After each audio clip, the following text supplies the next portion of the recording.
Uma apresentação muito modesta da nossa querida Sueli, a quem nós demos boas-vindas em nome de todas as casas espíritas aqui na Suíça, em todos os espíritas, em todas as pessoas que já tiveram oportunidade de vê-la pessoalmente, aquelas que estão conhecendo hoje. Então, recebam nosso carinho, nosso afeto, nosso abraço virtual, mas não menos caloroso. Sim.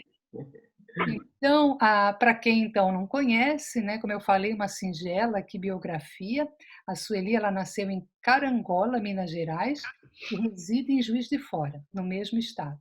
Seus pais e avós maternos e paternos eram espíritas. A mediunidade surgiu muito cedo em sua vida, e ela se dedicando há mais de 70 anos, 60, 60. desculpa, 60 anos, especialmente no âmbito da mediunidade e da divulgação do espiritismo. Sueli é autora de 17 livros, é também expositora, tendo realizado palestras e participado de seminários no Brasil e no exterior. Entre as suas obras, destacamos Dimensões Espirituais no Centro Espírita, O Semeador de Estrelas, Obsessão e Desobsessão, Profilaxia e Terapêutica Espírita, Os Poderes da Mente, Transtornos Mentais, Uma Leitura Espírita, Mentes Interconectadas e a Lei de Atração, Nas Fronteiras da Nova Era, Testemunhos de Chico Xavier e de Valdo Franco, Uma Vida com os Espíritos. Então, isso é só um pequeno, né? Pequeno para adocicar, né? Para que a gente possa buscar e conhecer mais o trabalho da Sueli, que é vasto, como fala aqui, não só no Brasil, mas também no exterior, durante 60 anos. Então, tudo que nós pudermos aproveitar da sua experiência, do que você tem para passar, nós estamos aqui para receber com todo carinho, Sueli. Então vamos fazer a nossa prece, Valéria, por favor? Depois a gente já passa a palavra para você, tá, Sueli? Certo. Queridos irmãos, elevemos nossos pensamentos ao nosso Mestre, também a esses irmãos espirituais que aqui se encontram, cuidando dos nossos trabalhos e também conosco em todas as horas dos nossos trabalhos, qualquer que os sejam virtuais ou qualquer que os sejam também em nossas vidas, Senhor. Obrigada por esta oportunidade maravilhosa, obrigada pela nossa irmã ter tido este tempinho para a gente, obrigada também pelo seu trabalho, pela sua dedicação no movimento espírita, obrigada a esses irmãos que estão sempre a ajudando e também a nos ajudando a permanecer firmes e fortes nesta luta. E nesta batalha, Senhor, do dia a dia e a batalha também, para levar este movimento a todos os lugares e a todos os corações sofredores e corações também alegres. Que esta paz, Senhor, do Espiritismo, esta luz que sempre paira em nossos caminhos, seja também a luz para todos esses irmãos que se encontram nos enfermos dos hospitais, nos abrigos, nos asilos, nas penitenciárias, nas casas de recuperações, por onde quer que haja sofrimento pelas ruas, as crianças de ruas e todos esses lugares, Senhor, que esta luz faça presente hoje, amanhã e sempre, nos fortalecendo a cada dia. Obrigada, Senhor, que assim seja. E a palavra é sua, querida.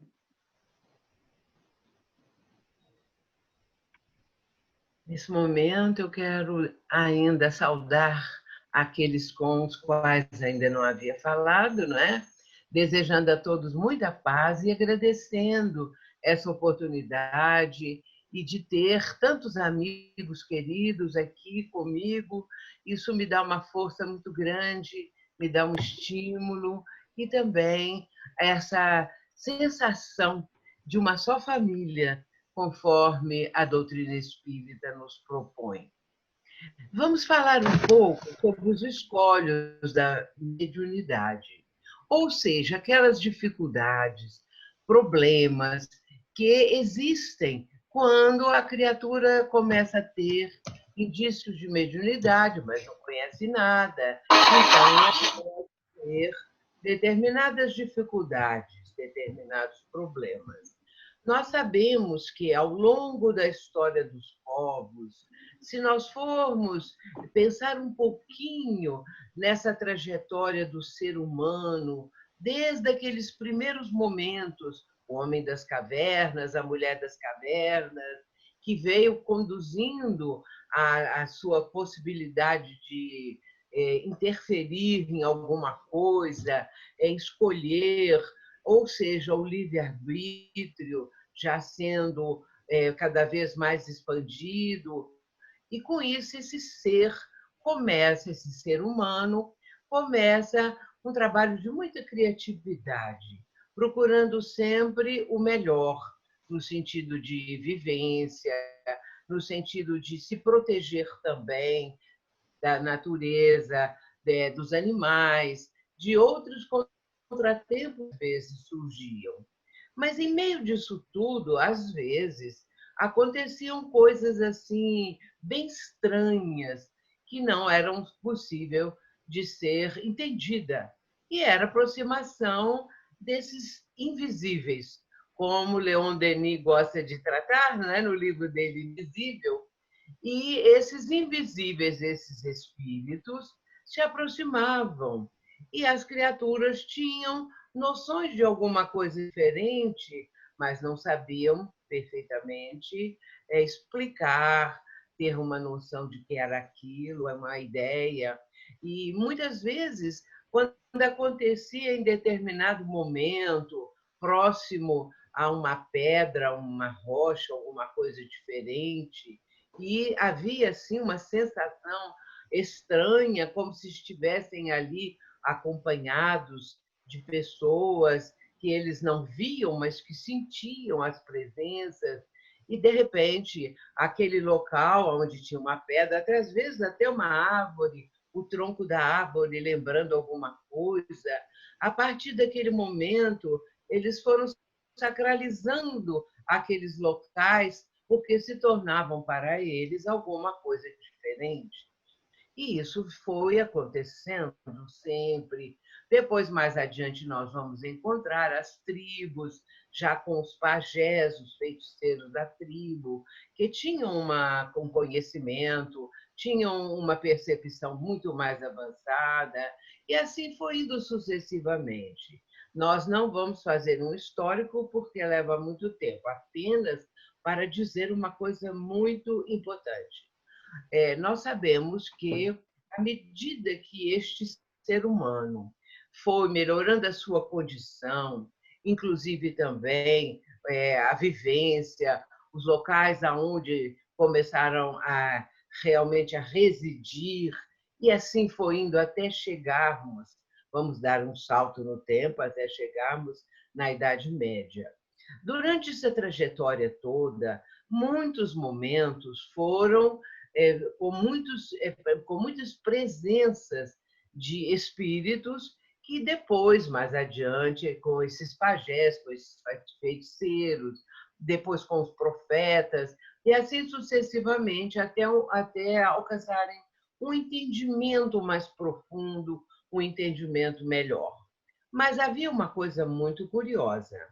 Aquelas pessoas que, porventura, sentiam essas presenças, e mais adiante chamadas posteriormente de espíritos mesmo, ou qualquer outro nome tenha, essas pessoas já tinham uma noção dessas presenças que muitas vezes as dominavam, até mesmo jogando ao chão, até mesmo fazendo sentir determinadas situações orgânicas que também eram prejudiciais, e assim sucessivamente. E na Idade Média culminou com aquelas presenças que já tinham uma noção muito mais clara, que sabiam ser espíritos, almas do outro mundo. E com isso, aquelas criaturas que sentiam essas presenças, que eram dominadas pelos espíritos, isso acontecia muito, isso tudo ficou marcado de uma forma, às vezes, dolorosa, porque quando começou aquela parte dolorosa da vida também, a Inquisição, muitas pessoas foram condenadas à morte porque falavam com os espíritos, com as almas do outro mundo. Mas aí vem esse aspecto que é muito bom ressaltar. E havia espíritos e havia médiuns, claro, mas acontece que ninguém sabia como controlar o fenômeno. Ninguém tinha ideia de como fazer para impedir essas comunicações. E se elas aconteciam, também para que não fossem dominadas as pessoas, não é? Por essas entidades que estavam ali, às vezes, para prejudicar. Muito bem, o tempo rolou e aconteceu que, no século XIX, especialmente no ano de 1859, 58, 59, aliás, mais para trás um pouquinho, quero dizer 52, 53, já estavam muito mais delineadas as questões relacionadas com a presença dos espíritos, com a presença dessas almas, e isso foi indo num crescendo, até que no momento do ano de 1856, o professor Hippolyte Léon Denis Rivaio vai ser convidado para assistir aquelas reuniões onde as mesas girantes estavam ali presentes, ninguém sabia explicar o fenômeno, mas que era uma coisa que fazia com que as pessoas ficassem entretidas com aquilo. Era um entretenimento, visto que poucas coisas havia para que as pessoas se divertissem. O professor Rivaio, ele no princípio vai recusar, recebeu mais de um convite, mas ele recusa até que finalmente ele aceita, vai à casa da senhora Maison, lá em Paris mesmo, e depois ele vai conhecer a família Boudin. Isso foi o que realmente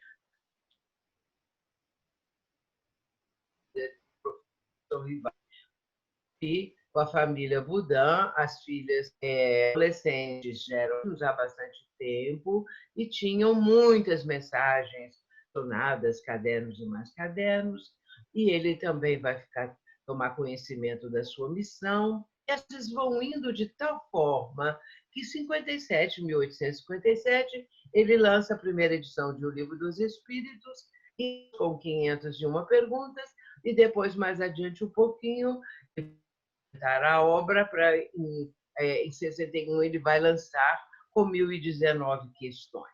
Em 1861 sai o Livro dos Médiuns, é editado e é então lançado. É interessante isso porque aí esse ponto que nós queremos ressaltar. Exatamente por essa época, em O Livro dos Médiuns, as pessoas vão não apenas todos os esclarecimentos necessários, todo o histórico também da parte da mediunidade estuante, da prática mediúnica, tudo isso ali muito bem concatenado e relatado. Mas há uma coisa que é preciso deixar como assim ponto alto: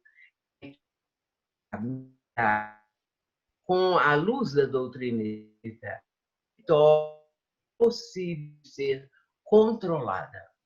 Foi a partir de e de tudo aquilo que foi trazido, falando já com esse pseudônimo, mostrando a possibilidade de se controlar o fenômeno, porque não se sabia ainda.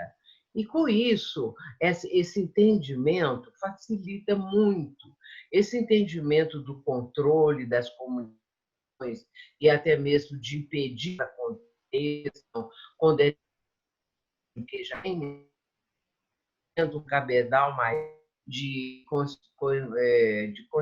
conhecimentos, essa pessoa ela tem condições de impedir as comunicações, tem condições de entender que é preciso recorrer a Jesus, e com o lançamento do terceiro livro, Evangelho segundo o Espiritismo, mas ainda isso ficou bastante claro, a mediunidade com Jesus, à luz da doutrina espírita. E nós vamos agora mencionar um pouco dos perigos, dos inconvenientes a respeito da mediunidade. Por quê? Se a possibilidade de controle, de ter assim uma noção de também evitar a comunicação, impedir a comunicação, que nós vamos explicar como pode acontecer isso facilita muito a vida das pessoas e traz para cada um uma tranquilidade para que ninguém fique dominado por espíritos, a não ser, vou abrir já o parêntese, em caso de obsessão, fecha o parêntese. Não havendo a possibilidade do controle, a partir de a pessoa se tratar dessa fundamentação da doutrina espírita com o Evangelho de Jesus e assim por diante. Muito bem. Nós vemos que existem períodos no desenvolvimento mediúnico, nessa prática, desde que é presente em crianças, por exemplo, que ainda são muito verdinhas, não é? Muito pequenas, muito sem condições, e pode acontecer que surja mesmo com crianças de 3, 4 anos. E isso é preciso ainda como se deve agir. Hoje em dia, é muito mais fácil. Esse entendimento ele vem sendo expandido, dilatado cada vez mais à medida que o tempo foi passando e a época foi propiciando a estudos mais profundos, a conhecimentos mais necessários para as pessoas terem uma perspectiva melhor sobre a mediunidade e como fazer quando ela surge na família, especialmente, então, em crianças. O cuidado que nós temos que ter para não levá-las de maneira nenhuma para qualquer tipo de prática, nem para assistir, porque não seria conveniente nem oportuno. E depois também, à medida que a criança vai crescendo, ela pode acontecer que aqueles indícios de mediunidade desapareçam. Com o tempo, isso pode acontecer. Chegando na pré-adolescência, esses indícios já podem ter desaparecido totalmente, ou não. Agora, eu vou dizer uma coisa: em mediunidade, nós não podemos dizer é assim e desse jeito e não muda nunca. Não, não. Em mediunidade, pode ser assim, pode ser de outro jeito, pode ser mais adiante, pode ser por enquanto, porque nós não temos o controle disso. Nós não podemos controlar espíritos que queiram se comunicar, nós não conseguimos também impedir quando há situações de débitos passados, e em crianças, às vezes, como acontece, e isso tudo vai acontecendo. Mas, com o tempo, e agora, com os estudos mais aprofundados, nós já sabemos como atender as crianças, como atender também pessoas que já têm um problema de ordem mental, um transtorno mental. Tudo isso requer muito cuidado e levar para a casa espírita a criança ou aquela pessoa que queira ser orientada também, não é? Porque muitas vezes a criança apresentando alguns indícios que nós não temos tempo aqui para abordar, né? Eu quero apresentar também outros aspectos, mas aí ela pode, então, ser atendida, não é? E evitar a questão de ficar falando muito, de ficar dizendo para a criança ou para o pré-adolescente, o adolescente, que aquilo é uma maravilha, que ele pode ser um médium que tem uma missão, que veio de outros planetas, essas coisas assim, que às vezes as pessoas têm uma visão muito rica de coisas extraordinárias e com isso podem trazer uma noção para a criança, para o jovem, a respeito de tudo isso que a gente vê nos filmes, mas que na vida real não é bem assim. Tem que ter uma noção, uma ideia mais controlada, mais equilibrada do que significa isso.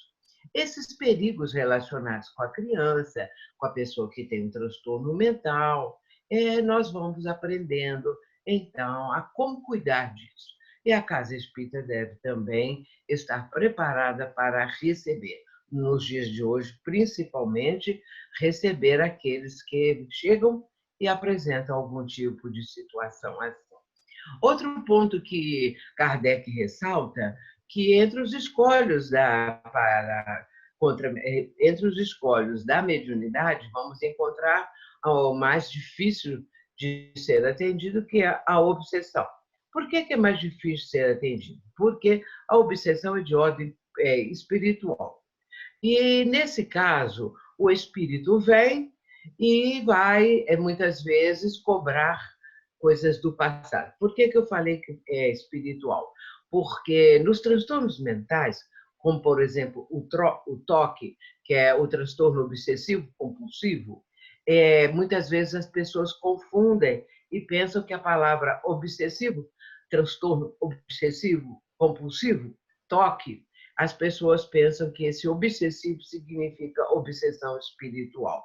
Eu tenho dito que seria bem interessante, quando for obsessão de ordem espiritual, a gente esclareça isso, obsessões espirituais. E é o caso mesmo, porque fica mais claro, evita dúvidas, evita qualquer tipo de dificuldade. Muito bem, a obsessão é esse domínio, não é? Que todos sabemos que os espíritos conseguem exercer muitas vezes sobre as pessoas. E nós sabemos também que ela é praticada somente por espíritos inferiores, por espíritos mal intencionados, por pessoas que querem se vingar, e nesse caso, já estando no plano espiritual, têm mais mobilidade, ainda tem a invisibilidade, né, na maioria dos casos, de atuar. E com isso vai acontecer a obsessão de ordem espiritual. No caso também, Kardec vai esclarecer aqueles 3 tipos: subjugação, fascinação, aliás, simples, fascinação e subjugação. Na subjugação, entende-se também a possessão, mas Kardec ele vai deixar essa denominação, posteriormente ele vai adotá-la novamente em A Gênese. Isso é muito interessante, e ali ele explica como que significa a questão da possessão, que pode dar ideia que o espírito entra no corpo da pessoa que está sendo visada e ela passa a ser dominada por este espírito de uma forma plena e intensa. Mas não é isso, e Kardec, então, vai explicar propriamente essa questão da subjugação. Agora, nós sabemos que as casas espíritas, atualmente, mantêm reuniões para aqueles que estão apresentando indícios da mediunidade, a mediunidade ostensiva, e aí nós temos a reunião da educação mediúnica, que é algo bom, não é, para aqueles que estão necessitados. Nem toda casa espírita adota, né, a questão da reunião de desobsessão. Entretanto, muitas outras, a maioria adota. E, nesse caso, às vezes, a pessoa que já está há mais tempo na reunião de educação da mediunidade passa posteriormente para a reunião de desobsessão. O que não seria assim tão bem adequado, porque a reunião de desobsessão, ela precisa, a pessoa, para frequentá-la, participar e trabalhar nesse âmbito aí tão maravilhoso que é a desobsessão, ela precisa ter uma prática, ela precisa ter um conhecimento muito mais profundo e também o estudo. O estudo do primeiro dia que a pessoa começa até o último, antes de desencarnar ou no leito de morte, estudar. estudar a doutrina. Estudei, Jussara, no Lei de Mote também. E aí está lá estudando a doutrina. Muito bem. Nesse caso, muitas pessoas vão a si mesmo para a reunião de desobsessão. Por que eu falo que não seria interessante?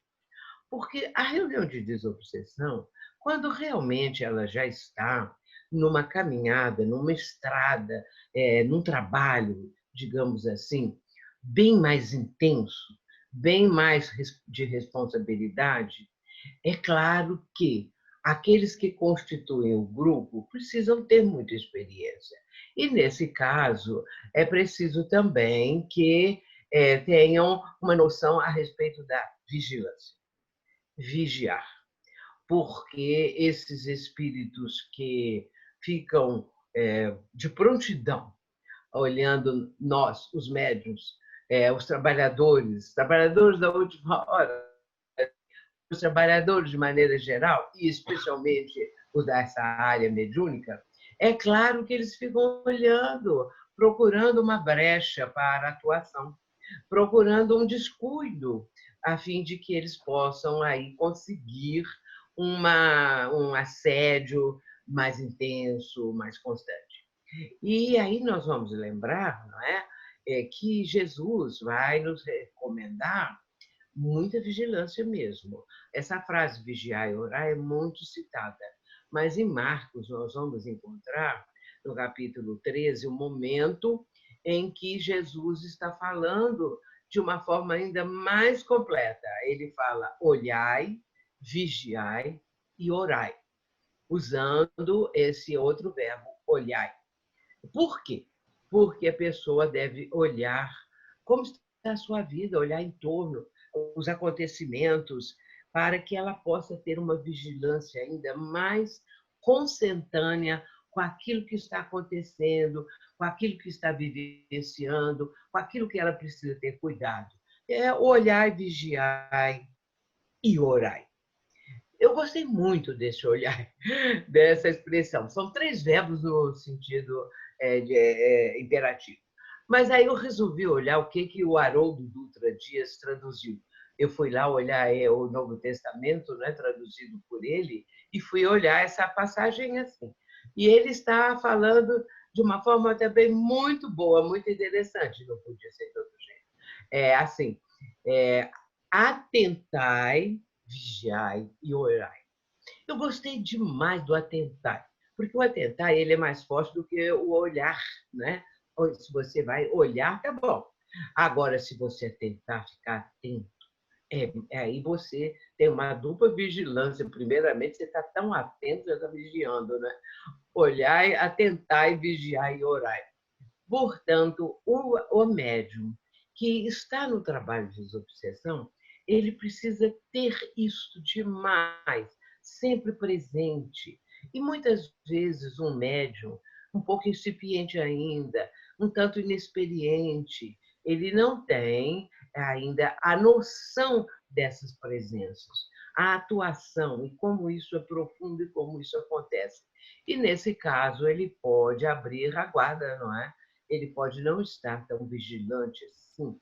E isso pode ser até muito difícil para a vida dele, como também vai abrir caminho para fazer isso tudo para o próprio grupo. Por isso, não é um grupo de elite, é um grupo que trabalha muito e é um grupo muito visado. É isso que nós precisamos entender, não é? Porque o médium e o grupo todo, aí não é só o médium, o dirigente da reunião, aquele que substitui o dirigente, os doutrinadores ou esclarecedores, como se diz hoje em dia, não é? Os dialogadores, todos precisam estar atentos, vigiando e orando. Isso é muito importante, porque esses nossos irmãos, eles estão sempre a postos, esperando um momento em que nós vamos abrir a guarda, em que nós vamos deixar de ser tão vigilantes, né? E aí vai por aí afora. Agora, é interessante que Kardec ele faz uma observação, que está no capítulo 17.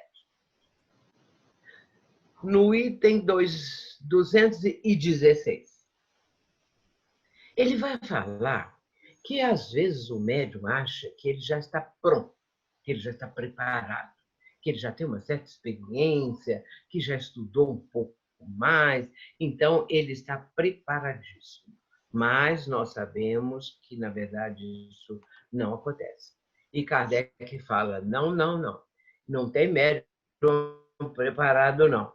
Ele fala assim, que é nesse estágio que o médium pensa isso, que vão surgir para ele, no caminho dele, 1000 armadilhas. Não é 500, não. Nem 700, nem 800, nem 900. É 1000 mesmo. Vão surgir 1000 armadilhas na vida dessa pessoa. E aí nós ficamos assim, estarrecidos, não é? A pessoa que ainda não conhece, que ainda não estudou o suficiente, porque as 1000 armadilhas, elas podem ser pequenos nadas, pequeninas coisas que surgem. Não é um armadilhão que a pessoa já vai cair num buraco, não é bem assim. Até moralmente falando, pode acontecer, não é? Uma queda muito grande na vida da pessoa, moralmente falando, também financeiramente falando, e familiar, alguma coisa assim. Não quer dizer que eles tenham esse poder, quer dizer que nós somos frágeis. Eles vão olhar nossas vidas, nosso desejo central.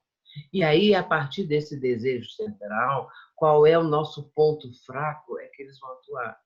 E a pessoa vai ficar, vamos dizer assim, sem muita condição de defesa, porque deve, se nós devemos, a dificuldade é maior.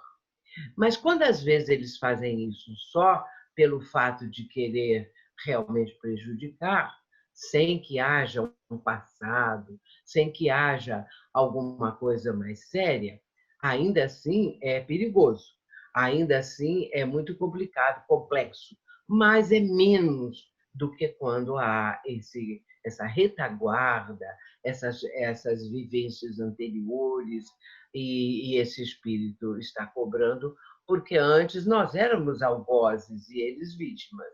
Agora virou o quadro, né? Nós somos a vítima e eles são os algozes. Esses são os casos de processos obsessivos mais graves. Vejamos, então, meus irmãos, que essas questões elas podem ir surgindo na vida da criatura.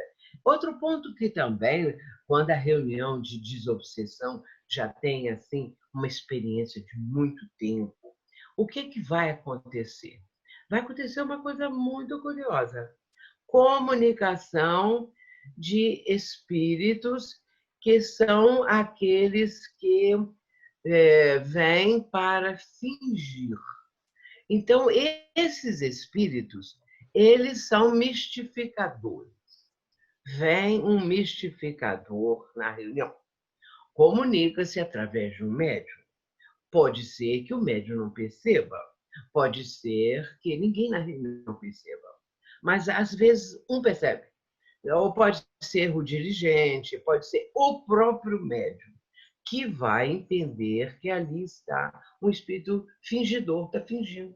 Ele está fingindo uma coisa que ele não é, e com isso ele está tentando provocar turbulência, confusão no ambiente da reunião e também na própria condição da prática mediúnica na reunião. Aí a gente faz uma pergunta. A reunião que recebe um mistificador é uma reunião bem conduzida pelos mentores. Há uma equipe de mentores que cuidam da reunião e eles estão sempre atuando. Se comunica um mistificador, significa que houve uma falha, houve uma queda qualquer no padrão vibratório da reunião. E aí ficam essas perguntas. E a proteção? Por que a porta foi aberta para a entrada de um mistificador? Pode-se fazer essa pergunta. Mas isso é perfeitamente entendido. Quem é um espírito mistificador? Quem é o mistificador? O mistificador é um ser, é um espírito. E ele, então, é, assim como na Terra, na vivência, na prática terrena, nós temos pessoas que enganam as outras para subornar, para fazer qualquer coisa, e essas pessoas, elas fingem, elas mentem, elas criam toda espécie de mentiras. Nós vemos muito isso. E tem aqueles que fazem hoje em dia até pela mídia, não é? Até pela internet, fingindo que são isso, fingindo que são aquilo, para enganar as pessoas. No mundo espiritual, não é diferente, porque esses espíritos desencarnam e podem continuar no mundo espiritual com as mesmas vontades de enganar os outros. Podem estar ainda sob essas ideias de prejudicar, de enganar. E aqueles que são, então, treinados para prejudicar os espíritas, para prejudicar as reuniões, o trabalho da casa, vão se fingir de bons espíritos. Vem aquele mistificador que tem argumentos muito bons, que tem voz, que tem palavra, que tem jeito para coisa. E ele vem e vai falar, vai transmitir sua mensagem, ele vai falar aquelas coisas todas. Ninguém, talvez, perceba. O médium que está recebendo é o que pode mais rapidamente perceber, porque se ele está consciente da comunicação, o que vai acontecer? Ele está captando as ideias do espírito comunicante. Ele não está completamente afastado disso. O espírito está fingindo, mas por detrás disso, mentalmente, ele está rindo, ele está antegozando ali o que ele está pretendendo, enganar todo mundo. E com isso, pode levar adiante a sua mensagem, que é totalmente enganosa, especialmente para complicar as questões da casa. Se o dirigente ou aquele que está fazendo o diálogo, né, com o espírito, porque aí vai ter que ter esse diálogo, não é? E aí ele pode perceber. Se ele perceber, eu estou falando agora do que aconteceu na nossa reunião, e o espírito eu mesma recebi. Só que eu percebi o propósito do espírito, mas os demais não. Porém, esse dialogador, ele tem uma experiência de muitos anos. E por certas palavras que o espírito estava dizendo, e pelo tom, especialmente o tom que ele estava usando, ele percebeu. E ele, então, de repente, falou com o espírito: meu irmão, vamos pedir a você que agora, de agora em diante, passe a falar a verdade, porque nós sabemos que tudo isso que você falou não corresponde à verdade. O que aconteceu?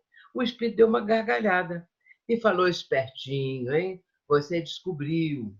E a partir daí vai começar uma nova história, vai começar uma nova forma de abordagem. E depois esse espírito foi encaminhado, porque ele estava ali obedecendo a um chefe e ele não conseguiu cumprir, não é o que ele havia prometido. E com isso ele ficou até com medo do chefe. Ocorre muito isso, porque denota, não é, a nossa fragilidade, denota que nós precisamos estudar muito, porque é algo assim que todos os dias aprendemos. Quero falar uma coisa com vocês, meus irmãos. Há mais de 60 anos eu frequento reuniões. Nunca, mas eu quero, olha bem essa palavra nunca, nunca uma reunião foi igual à outra. Nunca, nunca, nunca. Todas são diferentes. Por quê? Primeiro, quem programa a reunião somos nós? Não, os espíritos. É a equipe espiritual que dirige a reunião. Muito bem. Se nós não sabemos quem vai comunicar. Quando os espíritos vão se comunicar. Qual o problema que eles vão apresentar? Por isso, elas nunca são iguais. Nunca, jamais. E toda vez é diferente. Agora, eu ouço muito quando eu faço seminários sobre esse tema, nos intervalos, vem pessoas que dizem assim: a nossa reunião é sempre igual, a gente já sabe o que vai acontecer na semana que vem.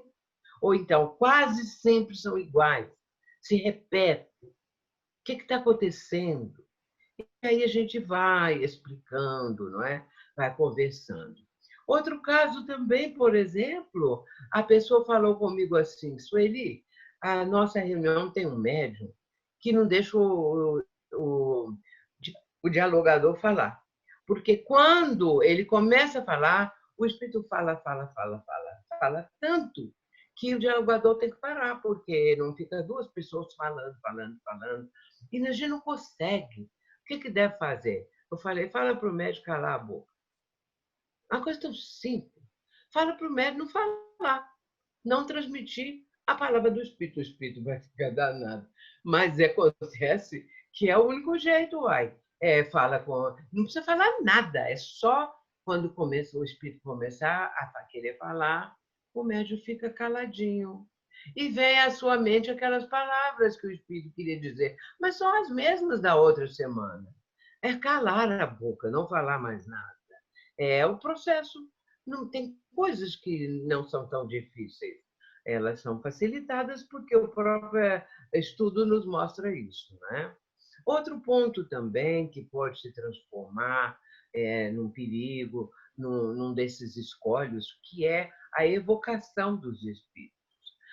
Kardec tem um capítulo inteirinho, bem grande, sobre este tema. Há anos atrás, eu fiz um estudo, linha por linha, desse capítulo, Evocação.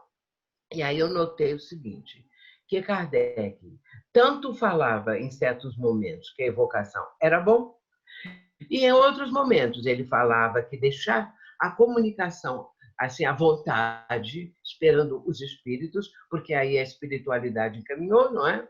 E que era o melhor. E fazendo, sopesando uma coisa com outra, a gente chega à reunião que realmente não há necessidade de evocar. Leon Denis não fazia evocação no grupo dele. Ele fala isso no livro Invisível, que em nossa reunião não fazíamos evocação, deixavam que os espíritos se comunicassem à vontade. Agora, por que na reunião de Allan Kardec havia evocação?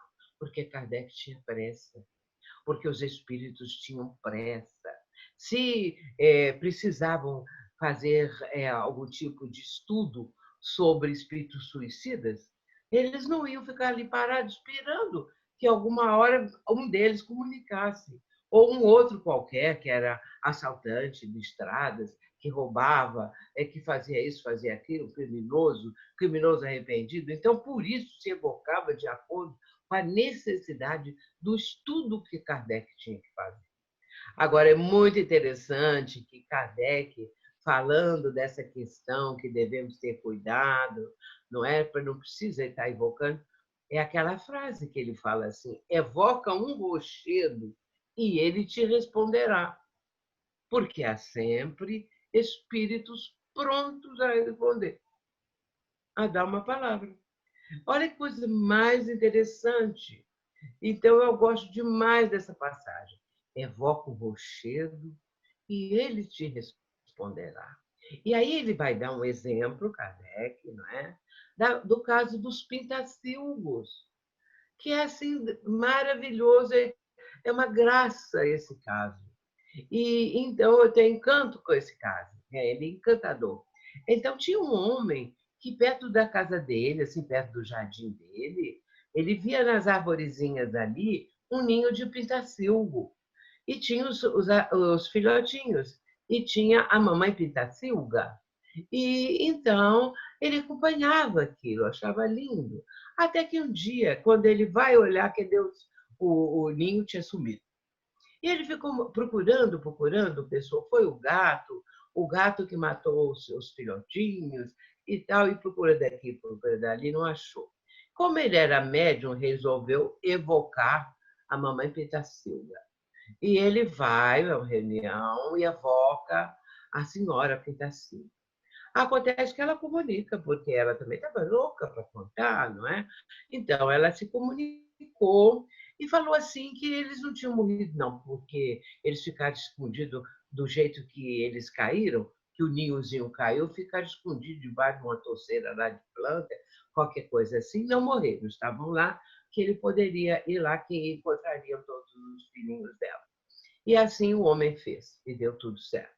Vejamos que, se você evocar um outro passarinho, ele também pode aparecer, tá? Se você gostar mais de um outro, então, evoca um rochedo, mas olha, evocar um passarinho é melhor do que evocar um rochedo. Então, aí a gente vê, não é?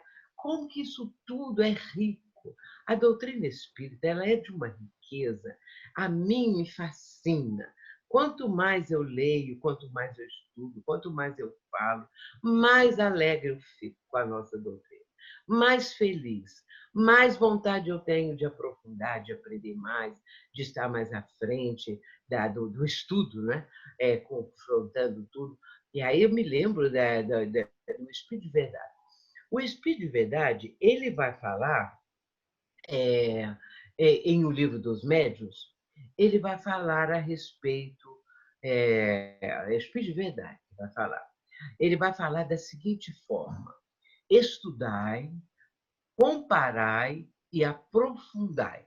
Incessantemente vos dizemos que o conhecimento da verdade, só a esse preço se consegue. Ou seja, estudando, comparando e aprofundando.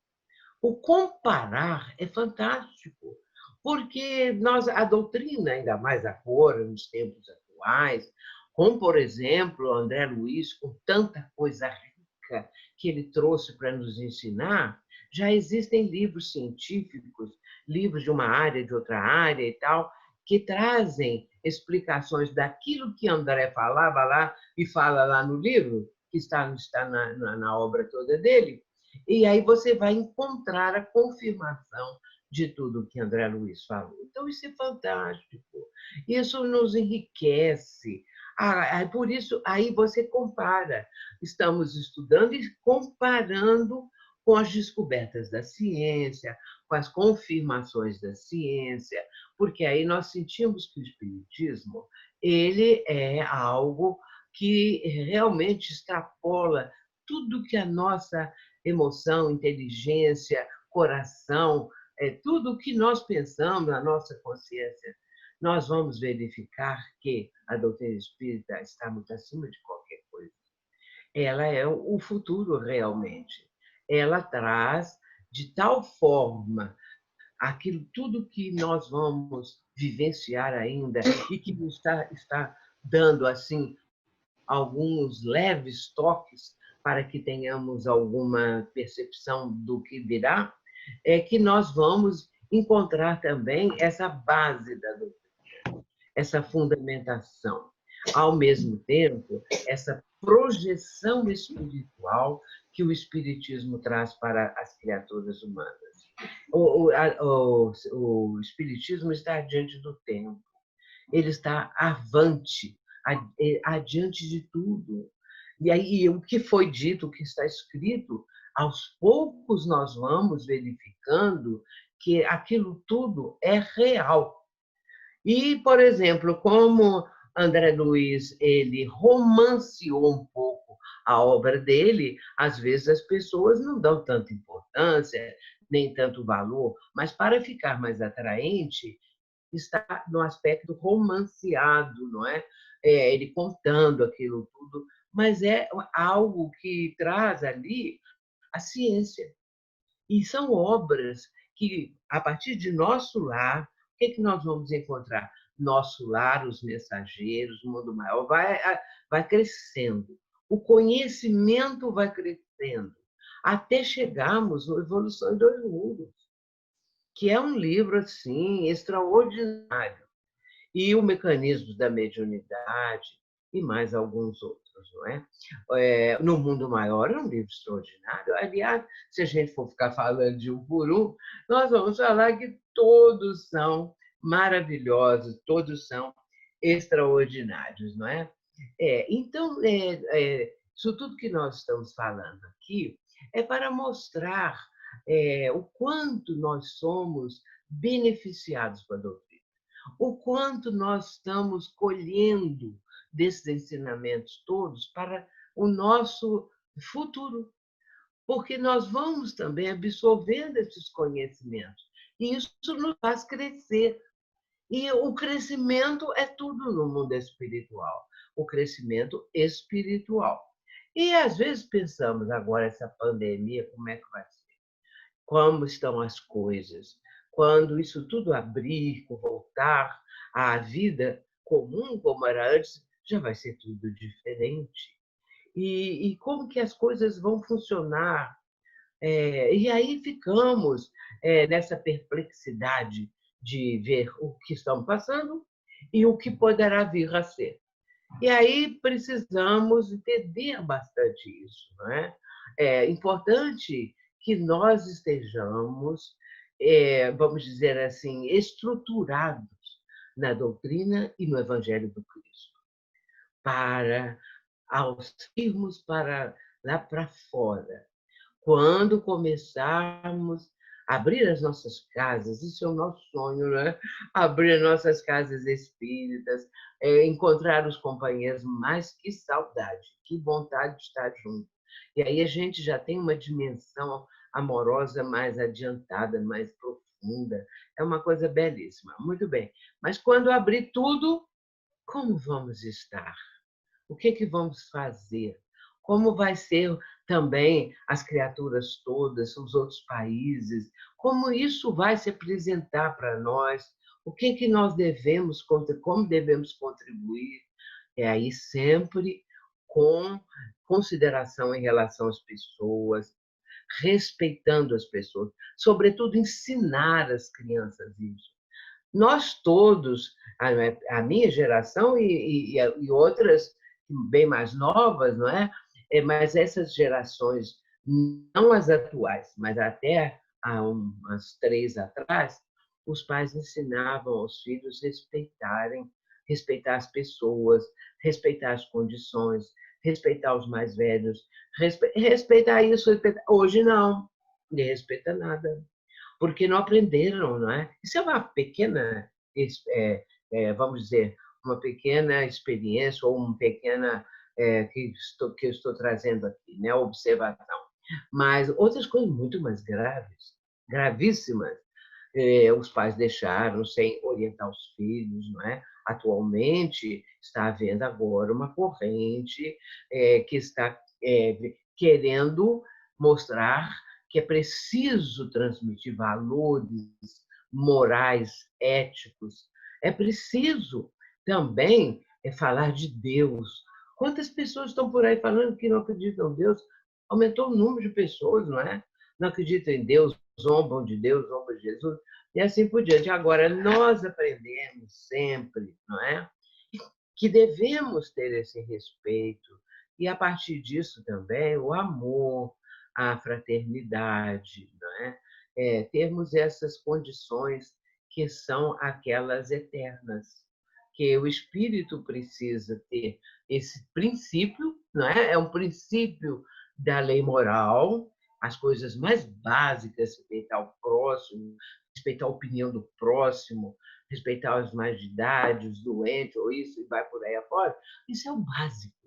Depois virão outras informações, ensinamentos, e aí a responsabilidade cresce e nós vamos entendendo porque já estaremos em melhores condições também. Esse é o futuro, isso é tudo que nós estamos tentando, né, preparando.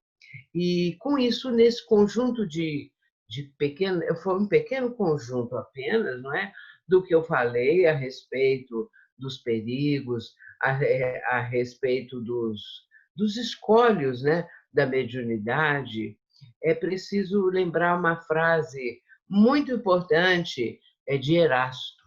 Erasto ele fala: melhor é referir 10 verdades do que aceitar uma única falsidade, uma só teoria errônea.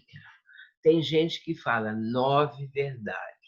Eu uma vez estava fazendo um seminário em que a pessoa falou 90 verdades.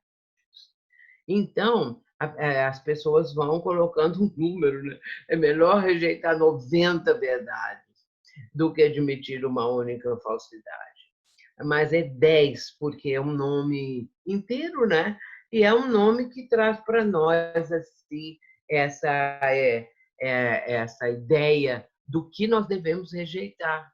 Rejeitar, ou seja, ter cuidado.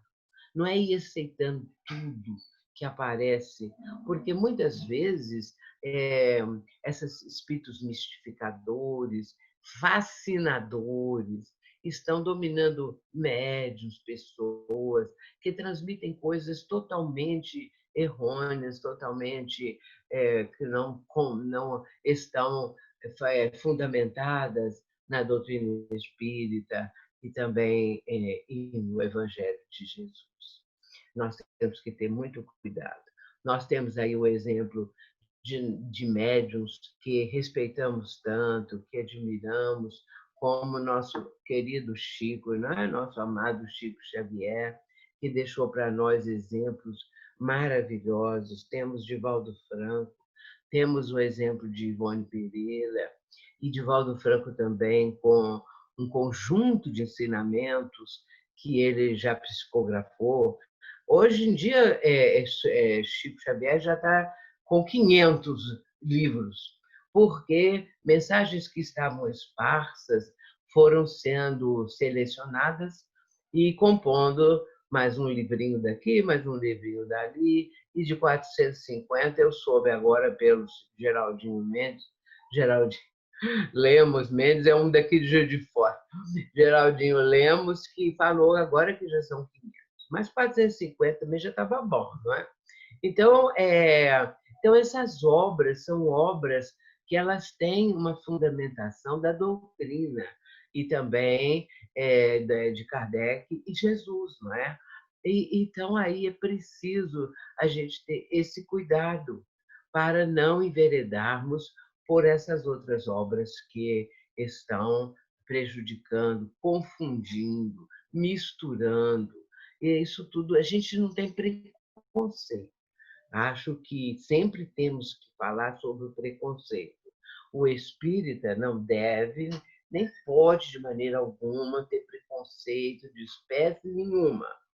E então, o selecionar não quer dizer que seja de preconceitos, não é? Não há uma coisa desse nível. É que as pessoas agora também usam preconceito para tudo, né? Para poder falar, e aí para qualquer coisa que a pessoa para preconceito, mas tem preconceito. E aí põe a pessoa numa situação porque ela não falou nada pensando em preconceito, não é preconceito, e aí fica a confusão. Muito bem, no caso, a vigilância, não é? No caso, é respeitarmos a doutrina, mantermos esse nível, não é? E aí, eu quero lembrar ainda, antes de encerrar, a questão da ciência do infinito. Kardec fala a respeito da ciência do infinito. Nós já sabíamos que existe uma ciência do infinito? Não, não sabíamos. Penso que uma ou outra pessoa que leu isso lá em O Livro dos Espíritos. O Livro dos Espíritos, na introdução, porque tem pessoas também que não lêem a introdução, não é? E às vezes lê a conclusão, mas a introdução nem sempre. Mas na introdução 13, e a introdução de O Livro dos Espíritos, ela é extensa, não é? Então, na introdução 13, Allan Kardec vai falar que existe uma ciência do infinito. E quando ele fala isso, eu fiquei assim maravilhada, porque a palavra infinito eu uso muito porque eu faço poesia também, né? Não divulgo muito não, mas de vez em quando. Mas aí tudo meu tem essa questão do infinito. Aí quando eu li que tem uma ciência do infinito, eu achei assim maravilhoso e pensei que agora deveríamos passar isso para diante, falar para as pessoas que existem essa ciência, porque nós vamos entender que tudo isso que nós estamos estudando na doutrina dos espíritos é a introdução da ciência do infinito. A ciência do infinito deve ser, assim, de uma forma maravilhosa, não é? Não vai, num crescente constante. E sabendo que ela existe, nós já ficamos felizes, porque estamos nos primórdios, nos primeiros dias, nas primeiras linhas, abrindo o compêndio da ciência do infinito, nós estamos naquelas primeiras linhas, aprendendo as coisas mais simples de uma ciência maravilhosa. E aí, com isso, nós vamos trabalhando para que essa ciência seja cada vez mais incorporada em nós, que nós possamos cada vez nesses conhecimentos. Hoje em dia, quando nós lemos essa questão, por exemplo, de que Manuel Filomeno de Miranda apresenta, não é, a respeito da nova era, a respeito, por exemplo, e eu quero falar do meu livro que é porque tem nas fronteiras, né? Nas fronteiras da nova era, porque tem a Joana sempre, Joana de Anjos, falando dessa fronteira. E nós, agora que conhecemos isso, olha como a nossa mente vai avançando. A Joana também diz que o Espiritismo nos leva a aprender novas ideias, porque antes nós não tínhamos ideias, não é? Nós temos agora novas ideias, novas palavras, novos contextos que vamos aprendendo com o Espiritismo. Até então, muitas coisas que hoje falamos, há 15, 20 anos atrás, nós não falávamos. E poucas pessoas tinham qualquer tipo de conhecimento, a menos aqueles que têm um cabedal de conhecimentos muito avançados. Esses já tinham uma noção, já sabiam. Mas nós outros, falo por mim, nesse campo ainda bem do começo, agora estamos tendo a oportunidade de exercer a palavra, usar de conceitos, usar de ensinamentos que até então nós não falávamos. Palavras, ela permite que tenhamos novas ideias, não é?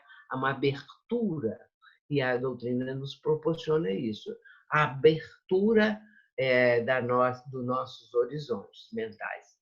Os horizontes mentais vão se abrindo e nós vamos absorvendo a ciência do infinito.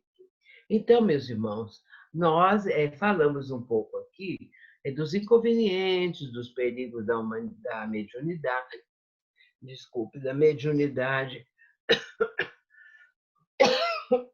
Hoje eu já tive tosse, ontem também, mas acho que é só friagem, que aqui em Minas está muito frio, sabe? Estava 10 graus agora de manhã e durante a noite teve menos ainda, né? Então, ontem e hoje eu tossi bastante, mas agora já melhorei bem. E então, meus irmãos, é isso que nós queremos trazer nesse momento. Eu pergunto a Silvana se ela quer falar alguma coisa, fazer alguma pergunta, que ainda às vezes dá um tempinho de uns minutinhos. Se você permitir, primeiro, obrigada por todos esses esclarecimentos. E se você permitir, algumas perguntas, se der Fala tempo. um pouquinho mais alto, por favor, ou mais perto. Tá certo. Primeiro, agradecer pelas elucidações que você trouxe, são maravilhosas. E se nós tivermos a oportunidade de fazer perguntas, nós agradecemos. Eu posso iniciar com uma, até que alguém aí levante a mãozinha para fazer outra. Você fala, né, do grupo de reunião de desobsessão, em que os espíritos, né, podem, então, trazer ou provocar, né, sofrimentos morais. Eles podem também provocar sofrimentos físicos, como doenças, perturbações? Você está perguntando se os obsessores podem provocar Isso, sofrimentos morais e físicos? isso. Sim, podem. Perfeitamente podem. Porque, no caso, é muito fácil a esses que têm uma cobrança, que estão fazendo, a esses que têm também um certo conhecimento, não é? Porque aí eles vão provocar isso na pessoa a partir de alguma coisa que vai, por exemplo, ele vai transmitir para a pessoa que ela pode estar com uma dor aqui, com uma dor ali, ou então a simples aproximação e a simples, vamos dizer, no momento em que ele emite uma vibração negativa, por exemplo, para a cabeça da pessoa, para que ela tenha uma dor de cabeça. Há pouco tempo, comunicou-se na nossa reunião. Posso contar? Tem 5 minutos? Mas sim. Então tá. Aconteceu o seguinte, que a nossa reunião naquela noite, os integrantes que iam chegando, isso bem antes da reunião começar, falaram assim: hoje eu vou pedir por mim, eu passei muito mal, tive muita dor na cabeça, muita dor de cabeça. O outro chegou e falou: hoje eu vou pedir por mim, porque eu passei muito mal, tive um problema estomacal, eu tive isso, tive aquilo. 3 pessoas falaram de coisas físicas. E então vamos pedir durante a reunião. Aí, mais adiante, começou a leitura, por fim, a reunião. No meio da reunião, um espírito comunicou-se por meu intermédio e disse assim: eu ouvi vocês queixando que estavam com dor aqui. Aí ele falou: dor aqui, dor ali. Mas eu quero dizer para vocês que eu mesma estava lá fazendo aquele lá ter dor de cabeça, fazendo esse outro aqui e tal, porque é nosso interesse que vocês sofram, que vocês não possam comparecer.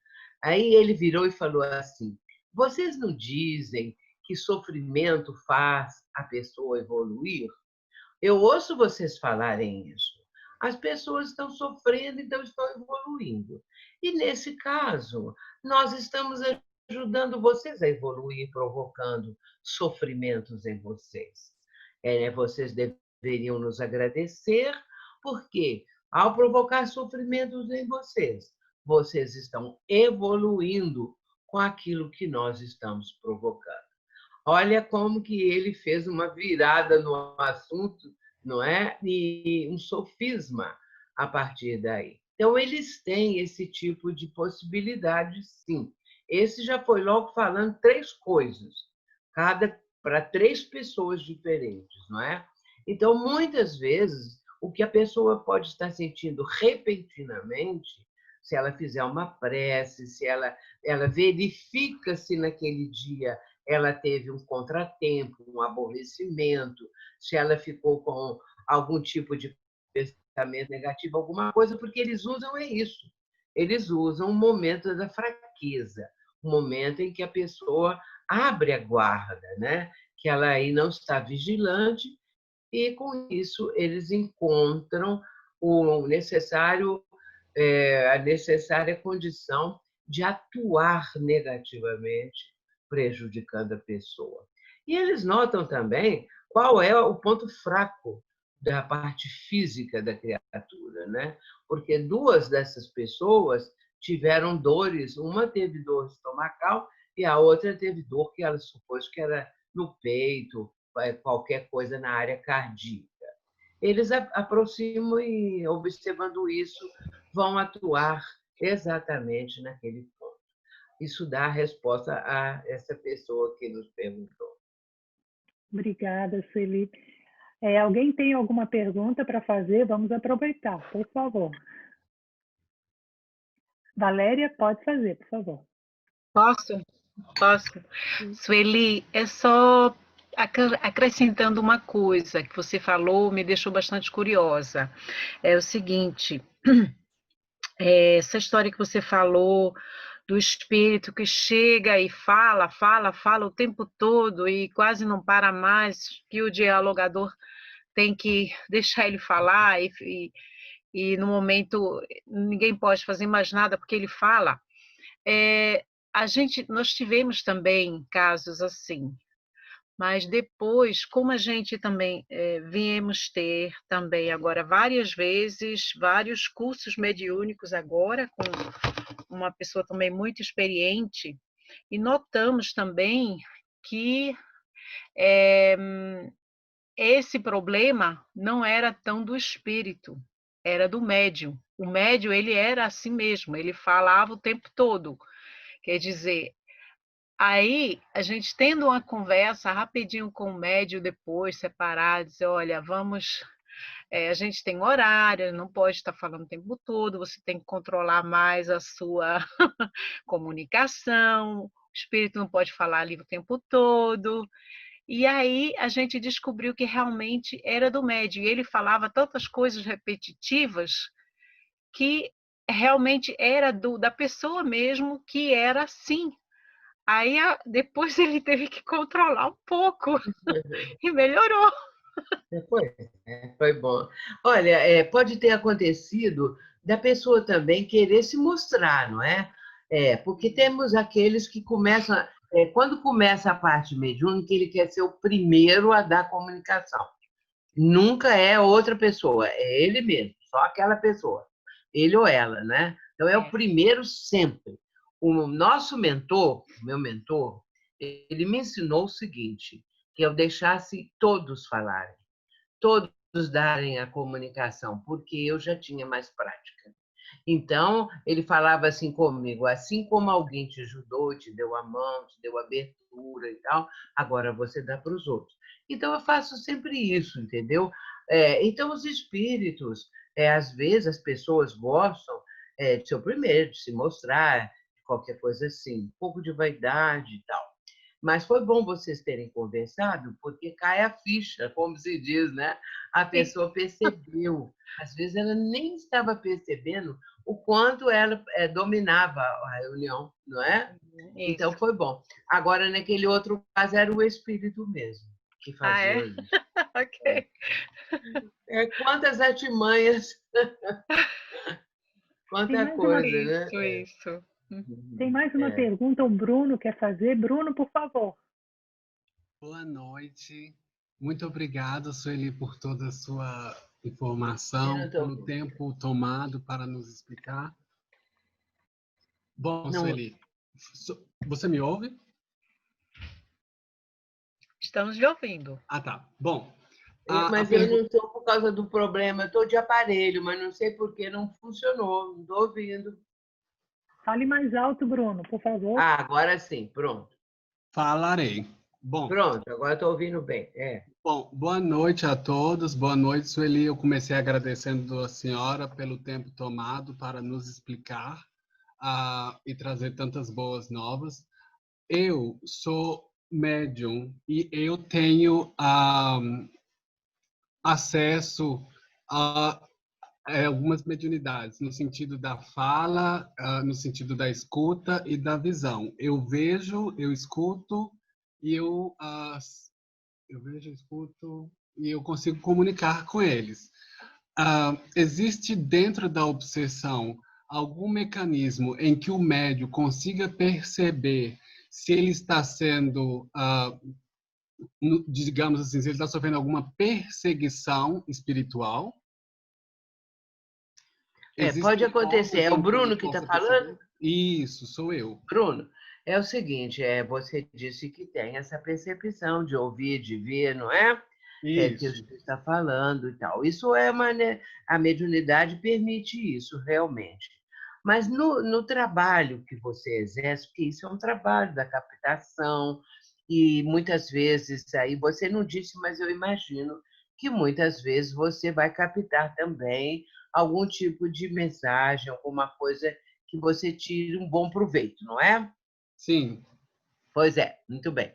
Agora, pode haver, Bruno, interferência não que o espírito esteja lá perto, mas interferência da mente de um espírito que queira confundir, que queira atrapalhar, porque esses espíritos muito aptos a manobrar essas questões todas de pensamento, de sintonia, eles podem, de longe, interferir, viu? porque eles emitem um pensamento e pode esse pensamento chegar até onde está alguém que esteja com um padrão vibratório próprio para captar. Tem que ter padrão vibratório, sintonia, porque se não tiver, não adianta, porque ele emite pensamento e ninguém vai captar. Mas se tiver ali aquele que ele deseja influenciar, ou pelo menos afastar daquele tipo de convívio, alguma coisa assim, ele pode emitir pensamentos, viu? E a pessoa pode ir captando, sem saber que ela está captando um pensamento que não é dela. De repente, dá vontade de mudar, de sair, de ir embora, de falar outra coisa, e às vezes não é ela, é o espírito. Então, isso pode acontecer, viu? De acordo com a pergunta que você fez, pode acontecer. Agora, não quer dizer que vai acontecer toda hora, às vezes em situações anômalas ou situações diferentes ou coisas mais raras, tá bom? Ok, muito obrigado, Sueli. Oi, só Alguém para tem... dar um tchauzinho. Obrigada, Sueli. Um abraço grande. Obrigada, Obrigada. Jussara. Bom trabalho. Sei que você vai ter um trabalho agora. Bom trabalho. Agora vou aí com a Inglaterra. Beijo, tchau. Beijo. Beijo. Tchau, vão com Deus. Fiquem com Deus. Obrigada por tudo, viu? Um abraço a Querida, cada um que estão me ouvindo. Você pode só ficar conosco para nós fazermos a prece final? Agora? Para Posso? Quem vai enxergar? fazer? Já saiu. Chegou. A Jussara saiu. Você gostaria de fazer?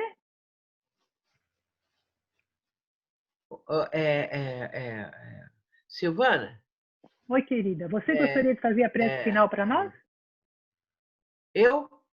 Isso. Mas é que eu estou aqui, eu tô fora agora. Não, você não está fora, Só não. Você está aqui conosco. Está escrito Zoom agora. Acho que saiu.